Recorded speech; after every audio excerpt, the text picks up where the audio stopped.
My name is Evelyn Parker, and I'm 31 years old.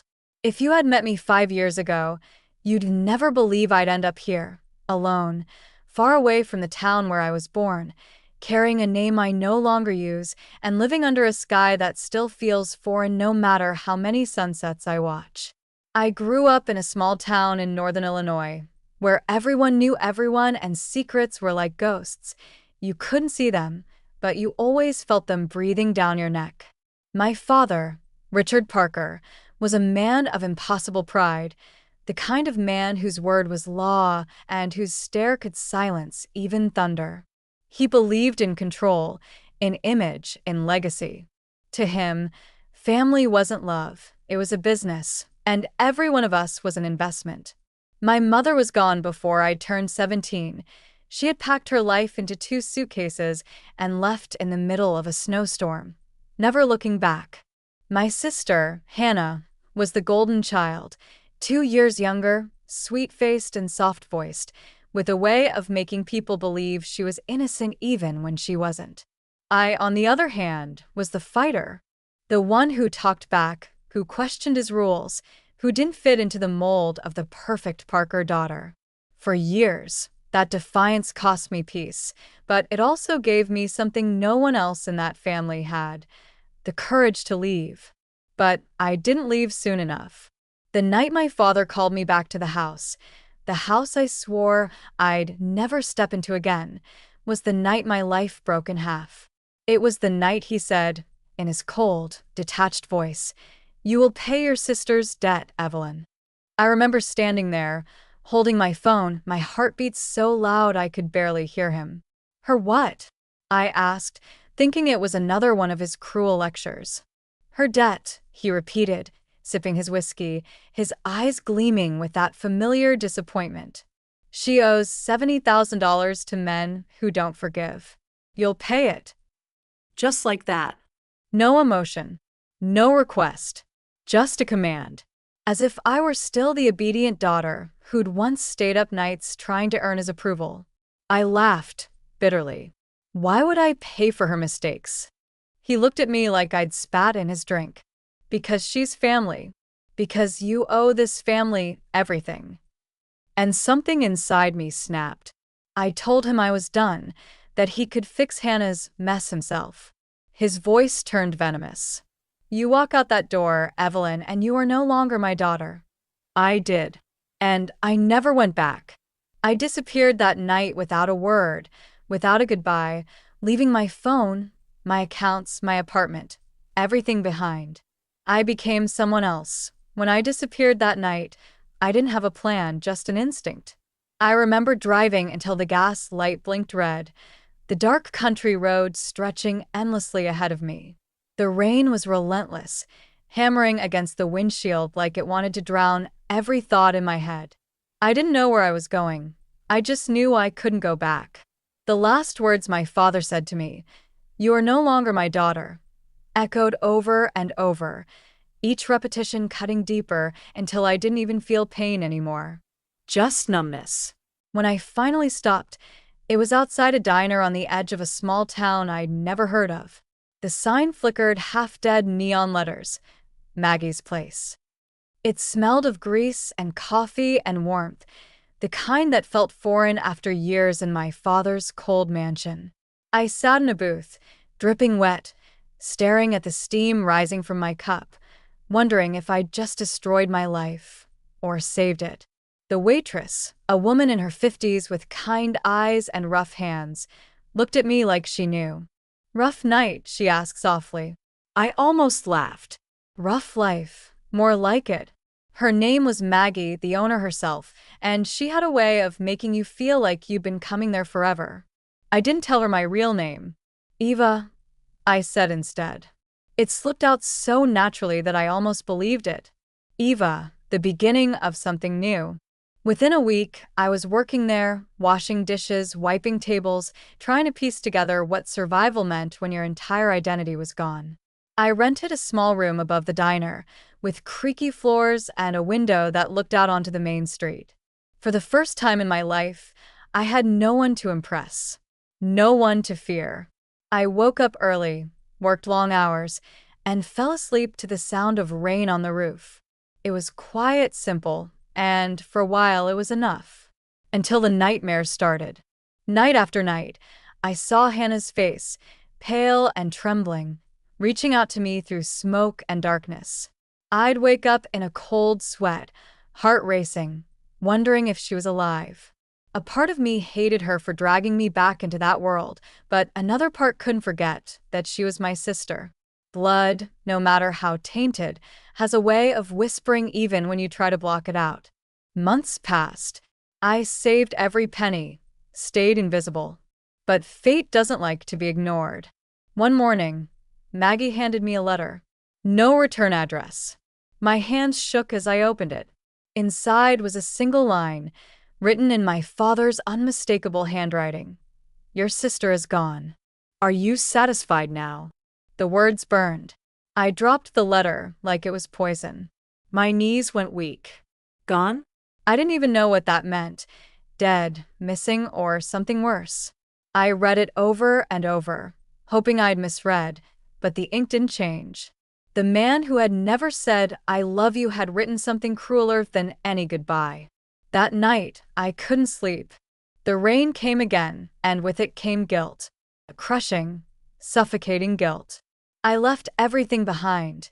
The diner, the room, the name Eva, and I went looking for the truth that I started with Chicago, where Hannah had been living last.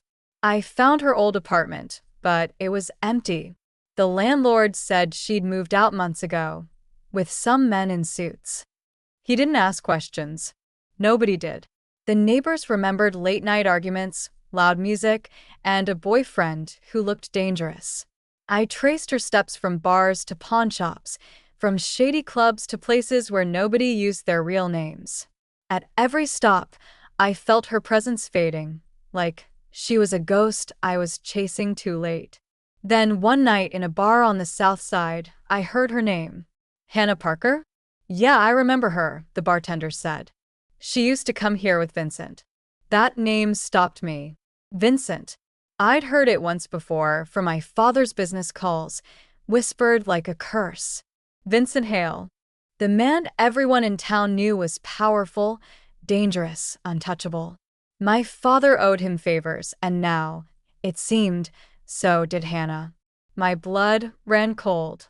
I knew then what her debt really was. It wasn't money, it was servitude. She had gotten caught in one of Vincent's schemes, and when she couldn't pay, he used her. My father must have made some deal to protect his image, probably sacrificing Hannah in the process. And when I refused to cover her debt, he wrote her off, too. That realization ignited something inside me that I hadn't felt since childhood: rage. Not the blind, explosive kind, but the quiet, burning kind that settles deep in your chest and waits. I promised myself that night that if Hannah was gone because of them, because of him, or because of Vincent, I'd make them pay. I needed information. Vincent wasn't a man you could confront directly. You had to peel back the layers of his world, one lie at a time. I changed my name again, this time to Evelyn Ross, and took a job as a personal assistant in a logistics firm that handled some of Vincent's shipping operations. It wasn't long before I found his signature buried in contract files, clean on the surface, but beneath them, money was moving through shell companies, dirty and untraceable. I worked silently, listening, observing. I became invisible again, but this time by choice. Over months, I gathered everything: bank trails, coded emails, internal memos. Each discovery made my heart pound harder. Vincent was laundering millions, and my father's company was helping him do it. That was the connection. My family wasn't just complicit, they were partners. I sat in my tiny apartment one night, the city glowing outside my window, and I whispered, "You made me disappear, but I'm coming back." And when I did, I'd bring hell with me. Once I had the trail, the shape of the beast began to emerge. Vincent's money moved like a river through deserts of paper, shell companies, offshore accounts, charities that were nothing more than fronts, and every time I pulled on a thread, something else unraveled. Working inside the logistics firm gave me access I would never have had otherwise.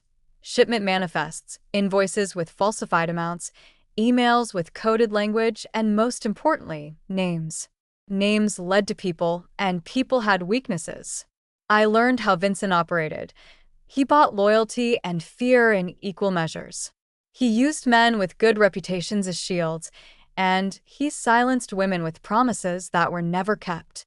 Hannah had been swallowed by that machinery, and my father had smiled when it happened because he thought it kept his hands clean while giving him the profit and plausible deniability he craved. The more I dug, the angrier I became, but the anger was laced with a cold clarity. I couldn't just storm into his house with accusations. I had to methodically remove every cushion he relied on. I needed allies, but allies who didn't know him anything. I found them in the least likely places. A forensic accountant whose license had been suspended for blowing the whistle years ago, an investigative journalist who'd been blacklisted for refusing bribes, and a young court clerk who resented how men like Vincent walked free because the system bent for their money. I built a quiet team of the disgraced, the hungry, and the principled. None of them needed my last name to take a risk, just the evidence I gathered. A tea night, I replayed Hannah's laugh in my head and the way she used to braid my hair when we were children. Those memories were my fuel. I had to find her first. I had one lead, a name that kept recurring in Vincent's files, Marlowe. He was a fixer, the kind of man who dresses clean and smells too much like aftershave, and he appeared in contracts where favor was owed. Tracking Marlowe took patience. He moved in circles where anonymity is currency. I trailed him for weeks, learning the rhythm of his life. Poker nights, private gyms, clubs where the doorman gets a percentage of whatever dirt you bring. One rain-soaked evening, on the far side of a strip mall, I watched Marlowe lead a young woman toward a waiting van. She stumbled, half drunk, and when Marlowe turned her face to the streetlight, my breath hitched. Hannah. Her hair had been cut short, her face thinner, marked by a life that chewed at the edges of people. When she saw me across the lot, for a second there was recognition, then fear. Marlowe's grip tightened. I had to act. But confrontations in the cold open are for the impulsive. I had a plan. Over the next few days, I staged small incidents that made Marlowe paranoid. An anonymous tip to a local cop about a stolen phone, a fake creditor calling his associates. Paranoia is sloppy. It makes men make mistakes. And he did. In a fit of anger, he took Hannah to an old storage unit instead of the usual safe house, believing it to be more secure. That was when I moved. I rented the unit next door and, under the cover of night, slipped through a crawl space I'd found during the day, my heart hammering as if it would break free from my chest. Inside, in the stale air, Hannah sat on a cracked camping chair, staring at the wall. When she saw me, she flinched, suspicion sharpened in her eyes. "Eve," she whispered, as if the name might summon the life we had before. I dropped to my knees and took her hands in mine, and she was too tired to push me away. We didn't have a long, dramatic rescue scene. This was not a movie. It was quiet, raw, filled with whispered truths and long, broken apologies. She told me about the men who had come for debt and then for more, how Vincent's people had promised safety and given bondage, how my father had barred his doors and told her she had made her bed. "I begged you to help," she said finally, voice gone small. "You could have paid them. You could have." My throat closed. She didn't need to finish. The guilt I'd carried since his letter found me heavy and unscrupulous. I had abandoned her, but I had also been building a weapon that could cut us free. She saw the binder in my bag, the flash drive tucked in my jacket. Her eyes widened and then narrowed with something like hope and terror combined. "You've been working," she said. "You've been planning." We didn't have time for sentimental reunions. I moved Hannah to a safe place. Maggie's sister in the next town took her in without questions, and then I returned to the hunt. Vincent was not careless, but he was cocky. He believed his money made him invisible, and that made him vulnerable to arrogance. My plan was not to attack him head-on. It was to cut the supports under his throne. We began leaking pieces where they would cause the most discomfort. Anonymous tips to a financial regulator about offshore transfers, a FOIA request that forced a public entity to release contracts tied to Vincent Charity, a viral thread on a platform known for exposing corporate fraud. Each leak was surgical, timed to coincide with a piece of media coverage we primed through our journalist ally. Vincent's PR team responded like trained wolves: deny, deflect, threaten. But when a respected auditor quietly posted his findings on a sober, widely read site, the house of cards trembled. Simultaneously, I fed our forensic accountant the discrepancies in Vincent's ledgers: falsified invoices, sham vendors, and a route of money that led straight back to the shell corporations connected to my father's company. The moment those two streams merged, public exposure and forensic proof, the law had to pay attention. We prepared for that moment. Core documents ready, warrants drafted, our journalist's story queued with legal counsel to handle libel claims, and a media plan to ensure the public would see what we had found. Then came the gala. My father loved galas because they were theaters for him. Chandeliers, applause, men he could shake hands with while steering favors. This year, he was to be honored with a Community Leadership Award, backdropped by the very people whose names would later appear on the lists my team had compiled. I got my invitation the day the auditor's post went live. It landed in my inbox like a detonator. The story had already taken hold online: comments, outrage, pundits calling for investigations. My father, who always had an answer and a practiced smile, seemed frilier that night. The mask had quirks at the edges. Inside the ballroom, the lights were too bright, the music too loud. I watched him from a corner like a spy, feeling no love for the man who'd commanded me to pay for his sins. I felt only a deep, bone-deep desire for justice. Vincent's people were there too. Clean-cut men with two white teeth, mild charm, and sinister eyes. I knew they'd be watching for any sign that the storm would pass. It didn't. Midway through the speeches, the lights dimmed, and a video began to play on the main screen, the very screens that had shown my family's philanthropy the year before. Except this time the footage contained scanned invoices, wire transfers, and intercepted emails. The room smelled suddenly of cold air and silence. My father's face lost color as I watched the screen expose him not as a benefactor, but as a conduit. I had not orchestrated that moment alone. While the gala watched and murmured, unmarked cars pulled into the rear driveway. Officers in plain clothes moved with quiet efficiency. Vincent's private security was slow to react. The legal knots we'd tied were already tightening. The arrests were not cinematic. They were methodical and precise. Vincent was let out in cuffs, stunned and furious. My father stood frozen while the reporter I had trusted stepped to the microphone and read the charges aloud. People around us gasped, then clapped as if in some perverse celebration of schadenfreude.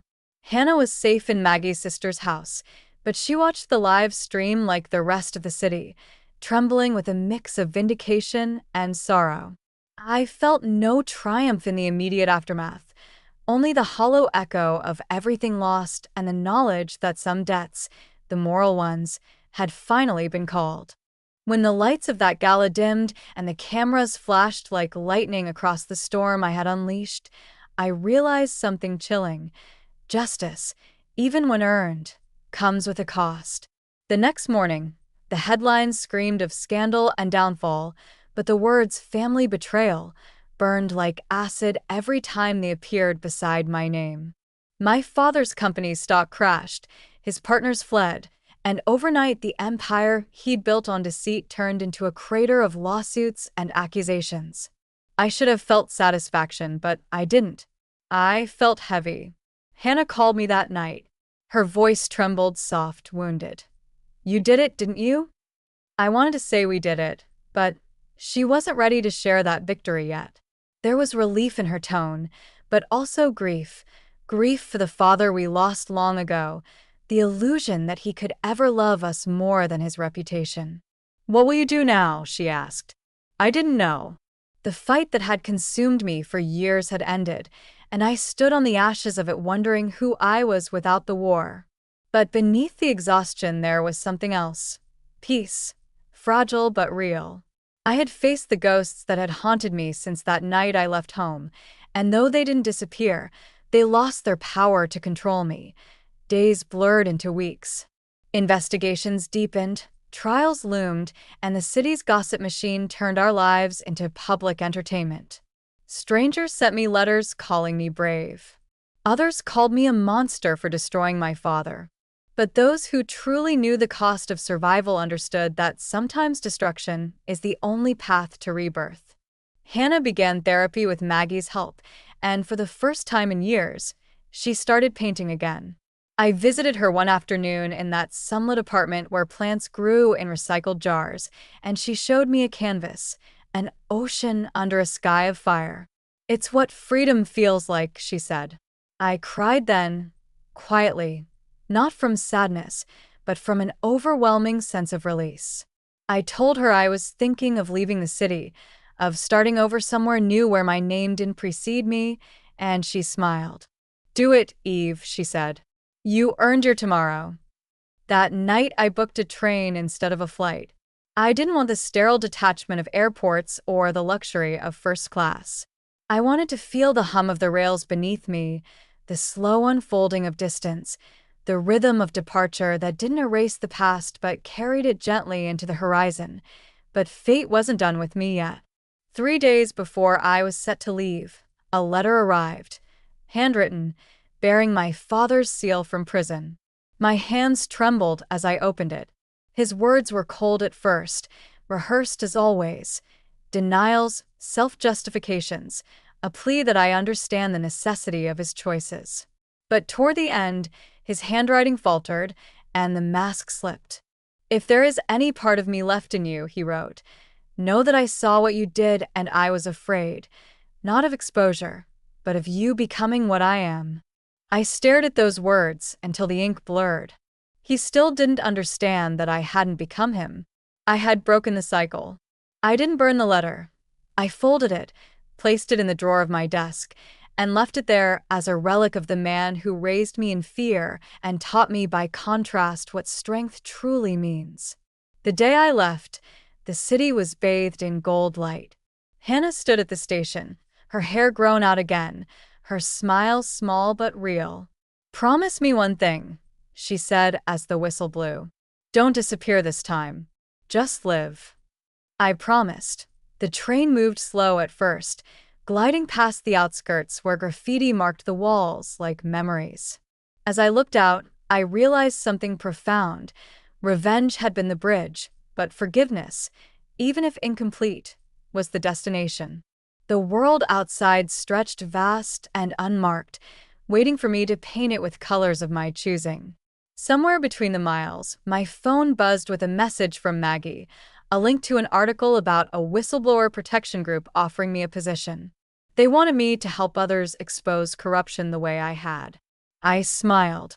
It wasn't wealth or glory, but it was purpose, and that was more valuable than any inheritance. Months passed, seasons turned, and slowly, the noise around my family's downfall faded into the background of newer scandals. The media moved on, but I didn't. I kept working, one case after another, using every scar as a lesson, every loss as a compass. Hannah flourished, her art finding a home in galleries that didn't know her past. Sometimes we talked late into the night, not about revenge or pain, but about small, human things, coffee flavors, books, dreams. For the first time, we were sisters again, not co-survivors of a cruel father, but two women learning how to live. And sometimes, when she laughed, I heard echoes of the child she once was, the one I had promised to protect. But there were moments, quiet and fleeting, when guilt still crept in. When I'd wake in the middle of the night and wonder if there was a world where we could have found peace without destruction. Yet I knew that was wishful thinking. Evil that hides behind love is the hardest to kill. My father's greed had consumed generations before us, and if I hadn't stopped him, it would have swallowed Hannah whole. What I did wasn't just vengeance, it was mercy in disguise. And mercy is not always gentle. Sometimes it wears steel and moves like shadow. I had disappeared once to escape my father's chains. Now I chose to disappear again, not in fear, but in freedom. To rebuild, to write, to exist beyond the ruins. And somewhere, deep in my bones, I knew that if Hannah ever needed me again, I would return, not as a runaway daughter, but as the woman who learned that justice, when born of love, is not vengeance at all. It's redemption. Years rolled forward like tides against forgotten shores, carrying away the noise of scandal and replacing it with the soft hum of new beginnings. I was 34 when I finally stopped counting the years since I'd left home. Life, once sharp and frantic, had become something gentler. The small coastal town I'd chosen to vanish into was far removed from the polished chaos of my father's empire. No glass towers, no late-night meetings, no eyes filled with calculation. Here, mornings smelled of salt and fresh bread, and the air hummed with the chatter of fishermen and artists rather than stockbrokers. I had rented a quiet cottage overlooking the sea, where gulls drifted in lazy circles, and the horizon never seemed to end. The first time I watched the sunrise there, I cried without shame.